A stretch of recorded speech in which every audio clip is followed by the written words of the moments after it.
Hello and welcome! Once again, summer might be ending, but we still have some more adventures to talk about with the Boatniks. One more time.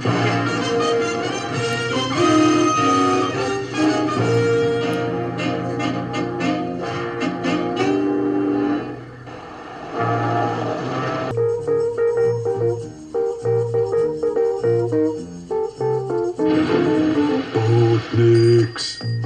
The Boatniks was released in 1970 and it stars Stephanie Powers and Robert Moore. And it's a cute little story where a member of the Coast Guard and a sailboat rental owner have to chase down these criminals that have been stealing jewels and have been stuffing them into sandwiches and pickles and chicken and picnics. You guys almost finished? About halfway, Harry. Just gotta scoop out a couple loaves of bread and some more pickles.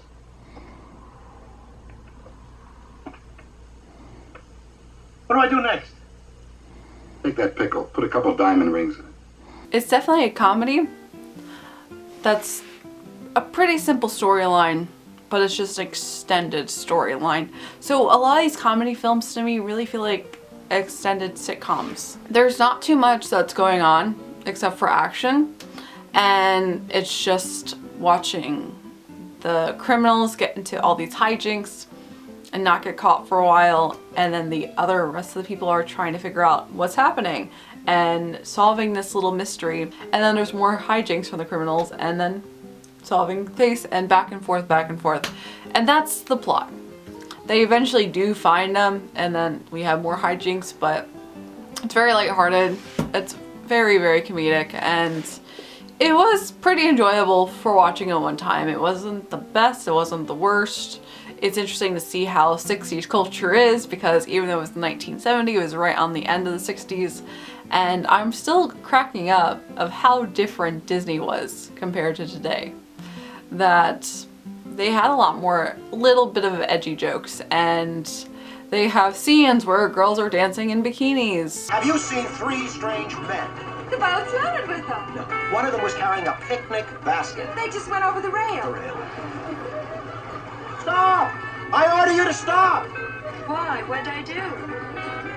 And it's not a big deal, but like I've mentioned plenty of times before, today Disney would never allow it. That just shows the difference of the eras. Disney has gotten a lot more Puritan, and I don't know if it's the best direction that they've gone in, but it's really fun seeing this, and this is probably why these movies are really obscure, because Disney probably doesn't want to acknowledge them. They're not that good either, but also Disney probably doesn't want to acknowledge them.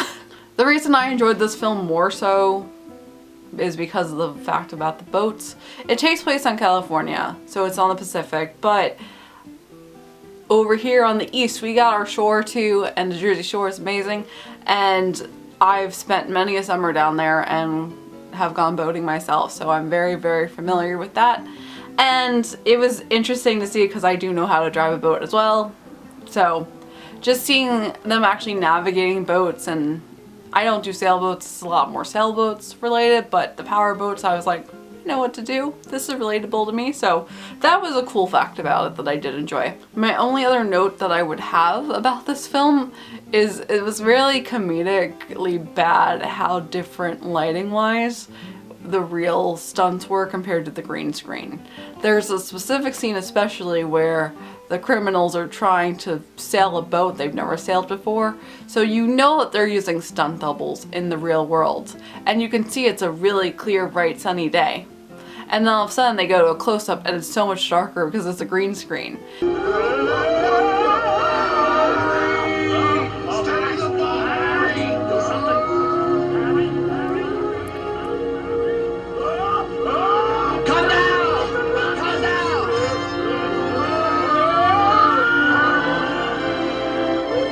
And it's just really super noticeable, and that's what I was focusing on more than the actual story at times, is the really poor use of green screen to actual reality.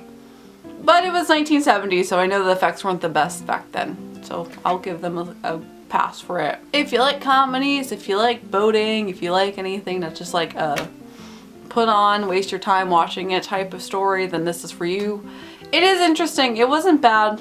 I was just really curious to see how Disney did movies back in the 60s and 70s because that was some of their worst time periods of cinema. So it's interesting. And tomorrow we're going to take a look at Freaky Friday. So we're going back to something that's really well known. You can stay tuned, and as always, I hope you have a magical day, and I will see you real soon.